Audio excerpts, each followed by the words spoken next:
I'm here at Uist Wool with Madeline, who is the mill engineer, and she's going to tell us a bit about how the process goes from fleece through to wool. At the end of my last video, I just delivered my fleeces down to the pier here in Fair Isle, and they went out on the boat to Grutness in Shetland. A few days later, Nieva and I flew out, picked up the camper van and managed to cram it full of the sacks of fleece. On our travels, we called in to see Pam, Corinne's mum, who used to spend a lot of time here in Fair Isle, so it was lovely to see her and catch up with her, and she very kindly gave us a bed for the night before we carried on over to North Uist, to Uist Wool, and to drop the fleeces off. Matin va, Willy Thistlers. Is Misha Rernich, Ayas Hami and Show, Eg Uist Wool, Alnan Uist Atua. Well, that's about the extent of my Gaelic, so macha show. Let's go!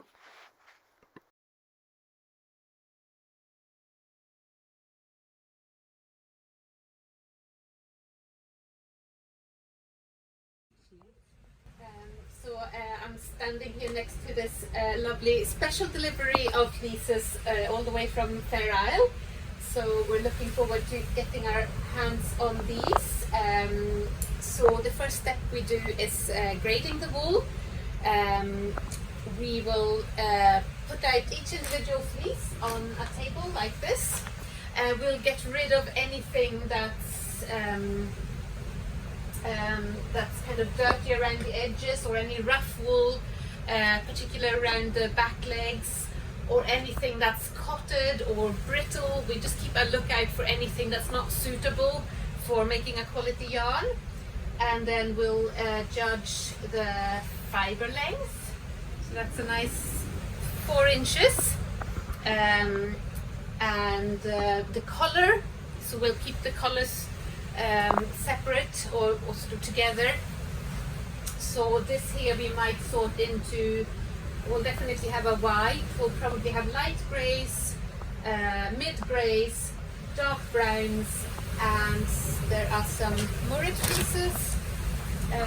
So we'll get a few sort of collections of colours. Once we finish this process, we will prepare them for washing in this machine over here. It's called a fair note. This is the little one. So we'll feed in the fleeces. It's got big metal teeth that will open up the fleeces and just bring a little bit of air into the fleeces, because if we put them in like this, there wouldn't be much space for the water and detergent to circulate.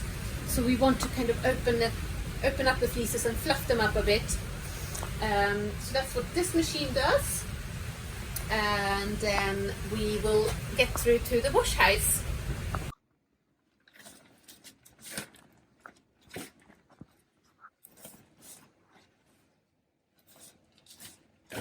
So now we've got the nice fluffy wool.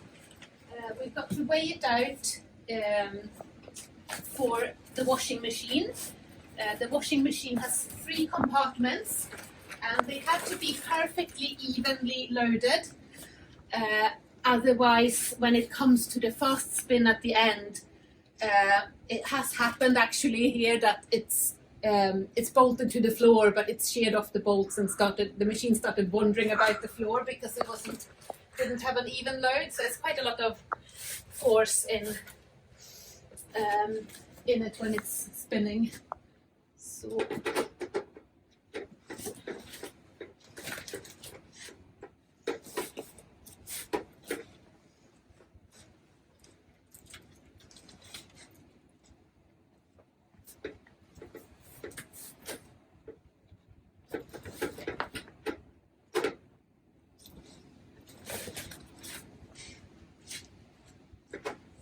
we can wash about 7.5 kilos in one load. Well, 2.5 in each compartment, so 7.5 kilos in total. And once it's washed, we will have roughly 5 kilos of clean wool weight. So we will lose a little bit of dirt and we will lose a little bit of lanolin. So it's quite a sticky, greasy oil. So if we left that in the wool, it would stick to our machinery and things wouldn't run very smoothly. So that's why we need to wash most of it out. There'll still be a little bit of lanolin left, but not as much as when it started.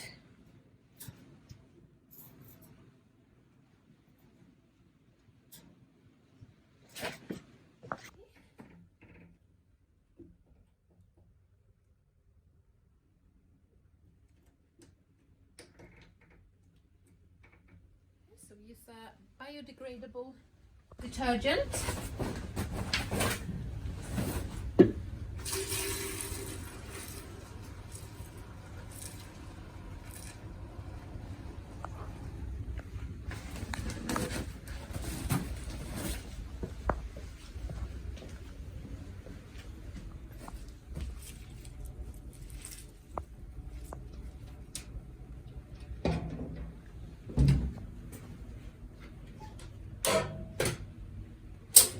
Now that will start filling with hot water.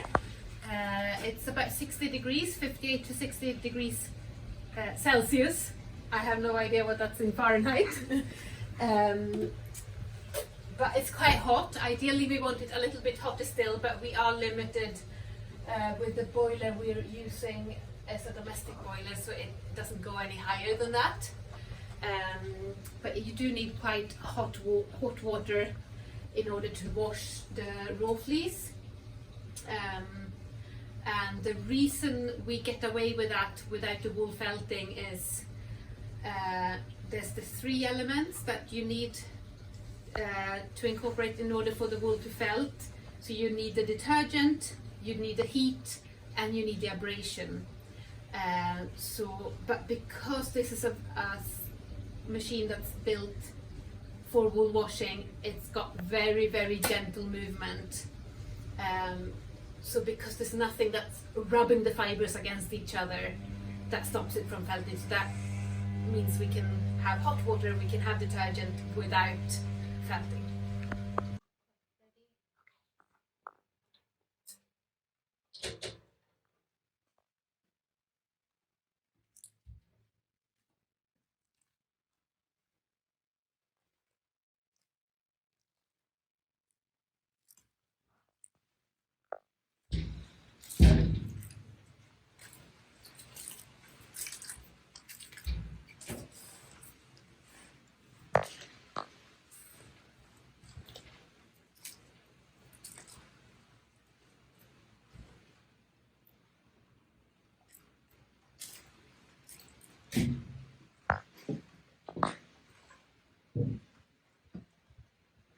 So we're just having a quick look up in the drying loft, where we will spread the wool out on netting as thinly as possible. That's the best way of getting it to dry quickly.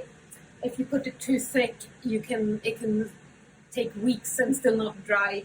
So spread it thinly and try and kind of work it with your hands to fluff it up a bit. And we also run dehumidifiers because we are in a very damp, should we say, environment here. So we run dehumidifiers 24/7 to just keep taking the moisture out of the air, and that works better than heating because it's very low energy and it takes the moisture out of the air. So we find that works pretty well. So usually we've got the wool that we've spread out in one day is dry the next day. Then we will bag it like so and weigh it, and then when we have everything ready, we'll carry it down to the mill and get the carding and spinning process started. So now we're down in the mill with some imaginary clean dry wool. We haven't got anything running at the moment, But the first stage, once we're ready to start carding, is the blending. So we've got a machine that is similar to the one we saw up in the wash house for opening up the fibers.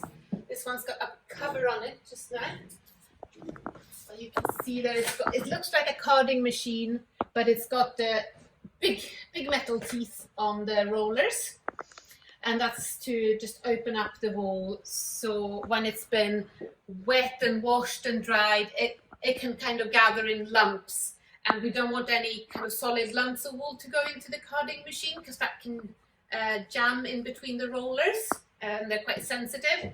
So we want to fluff up the wool and also make a bit of a blend of the fibers. It will be particularly noticeable if you're blending colors. So most of the wool that we produce is a range of grays, but to make those grays, more often than not, it's a mix of black and white fibers. We don't have very many gray sheep here anyway, so we tend to mix black and white to create the tone of gray that we want. So we will fill up this feed hopper, and we'll try and do it so that it's reasonably even. Might put 2 parts white, 1 part black, 2 parts white, 1 part black, and try and keep that throughout the batch. And then this feed hopper will feed that wool into this machine, and when it goes through these rollers, that will mix the colors together so that it comes out. You can still see the individual colors, but they're a little bit more mixed in with each other. Even if you're just doing a solid white, it's still quite important that you run it through this machine so that it mixes up, because the individual fleeces might have differences in fiber length or crimp, and you want that to be mixed evenly throughout the batch, rather than the start of a batch being very different from the end of a batch. So you want to mix it all up and fluff it up as well. At the end of this machine there is a fan that you can see that takes it into this cupboard. So this will fill up, not really anything in it at the moment, but this will fill up, and when you open it, it's like just a wall of wool.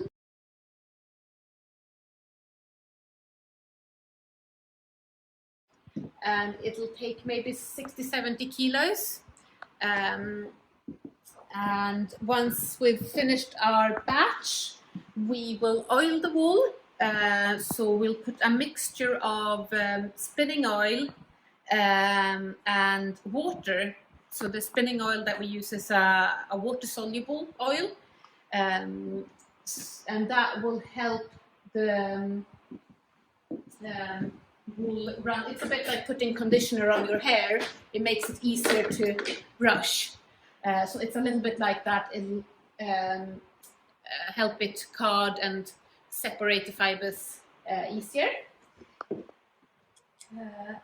Once we've got our oiled wool, we'll start carding, and we will weigh out by hand on here, weigh out and put it on the feed sheet. So depending on the thickness we want for the finished yarn, we will put in different weights, and at the start we'll always, so here we started with 165 grams, and it was a little bit too heavy, so we had to go down to 160 grams, and that brought us to a better thickness. Because each batch is different, we just have to work out. We know roughly where to start, but we might have to adjust it for that particular batch. And when we're feeding the wool in, you've got the first set of rollers have got small metal teeth, not as big as on the other machine we saw, and that's again to tease out any thicker lumps, so that when it comes to this finer card clothing, there's no solid kind of lumps left, because these are set very close to each other. So if you've got anything that's too thick, it can jam and actually kind of damage this hard clothing. So and then once we get to this, these work in pairs. We've got a big drum in the middle that just keeps feeding the wool forward, and then these two work in pairs, one big slow one and one small fast one. This one will pick up the wool from the center, and it will kind of the wool will move in loops, so it'll kind of go back the way and then back onto the central drum, and then move forward a bit and then make another loop. And every time it makes a loop around these rollers, it will be a little bit better brushed, a little bit better blended, and more straightened out. So when the fibers are going in, they're pointing in every direction. But for every roller they pass, they start to get more parallel with each other.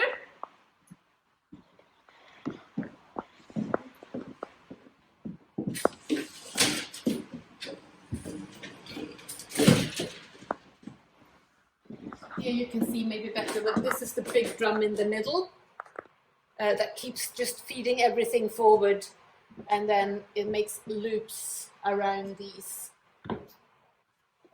And then we get to this one. This is my favorite. It's called the Fancy. You don't often see it because it's got a cover on it normally. And it's called the Fancy, and it's got a much longer wire, and it's flexible wire. And this is the only one where it's allowed to touch. Otherwise, all the card clothing has to be close but not touching. But this one can actually, it's allowed to touch because it's a soft long wire. And the job of this one is to lift the wool out a little bit from centrum drum so that we can peel it off. And that's what this big one at the middle is what takes it off. So when it comes out, we've got a very kind of delicate wide web of fibers. So in order to move it onto the next carding machine, we'll just pull it together a bit, and that just allows it to hold together. And then it goes above our heads on a little conveyor belt, and here it drops down onto the next feed sheet. Here we've got an automated process. This is actually the newest part of this carding line. The carding machines themselves are from 1850s, 1860s, we reckon. So this one is much newer, 1947, but that's a new addition. And what this does is moves from side to side to spread the fibers out. So in this sliver, as it's called, the fibers are all pointing this way. But now we want to put it across the way so that when it goes into the next carding machine, it's got something to work on. If you just keep feeding them in straight, not much will happen. So we put them across, and that's to start blending the fibers again. So that just puts it at right angles, and then this carding machine is pretty much the same as the other one. It has it can have slightly finer card clothing, and the rollers can be set slightly, just a little bit closer together. And when we come to the end of this carding machine,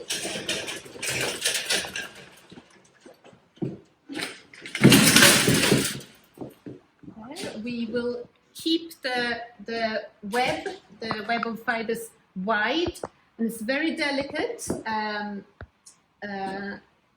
So here it will go into a machine called the condenser, and that will separate this wide web into 40 individual strips of wool. That's also very fragile. There's 40 of these, and they get divided on different levels and then get passed through these rubbers. So this kind of flat tape of fibers goes into here, in between two of these rubbers, where they get just rubbed side to side, and that will roll it into something that looks like yarn. It's not quite yarn yet, but that rubbing process just holds it together enough for us to handle it. Makes just it's a little bit less delicate, but it doesn't have the strength yet. So that will break apart very easily if you pull it. So what we need to do next is spin it and add twist, and that's what's stopping the fibers from pulling apart. So when this machine is running, it will start filling these spools up. We've just swapped this over for empty spools and ready to start filling them up again. But the full spool is on the spinning frame. So this is a ring spinning frame from 1959. And the spools go on to here. In here we have a drafting section. We create a tiny bit of, we put a tiny bit of twist in here, but just enough so that we can still stretch the fiber, and we draft it about 25%. So for every 4 meters that passes through here, it'll be 5 meters when it's yarn. It will stretch out, so that's to you'll even out some of the, if there's any thick or thin bits, you even it out by drafting it.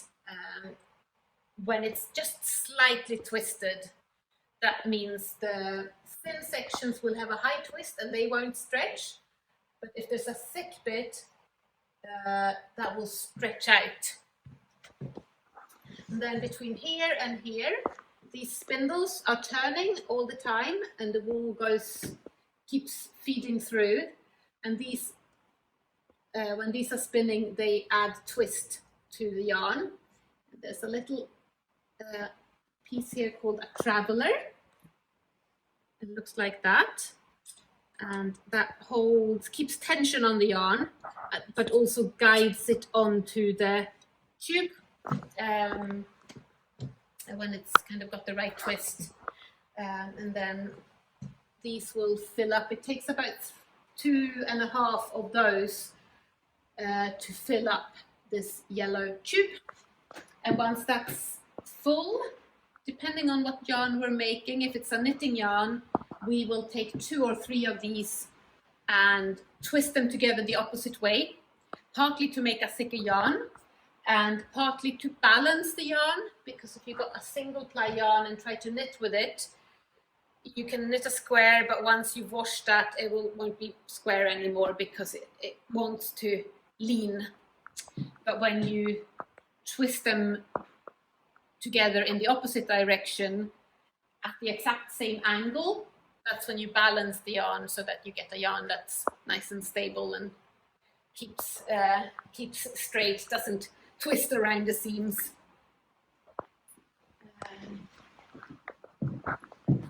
So that's done on this little machine, which is the newest one we've got. We like our old machines, but we couldn't source a machine of the right size for us to do the twisting. So we've got this one brand new, all the way from Prince Edward Island. And so here we're taking 2 of those single strands and twisting it. And the principle of this machine is pretty much the same as the bigger spinning machine. It just does everything in the opposite direction.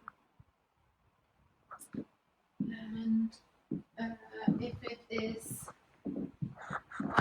knitting yarn, we will take it onto the skein winder and wind it onto skeins and tie them up and bring them back up to the wash house for another wash.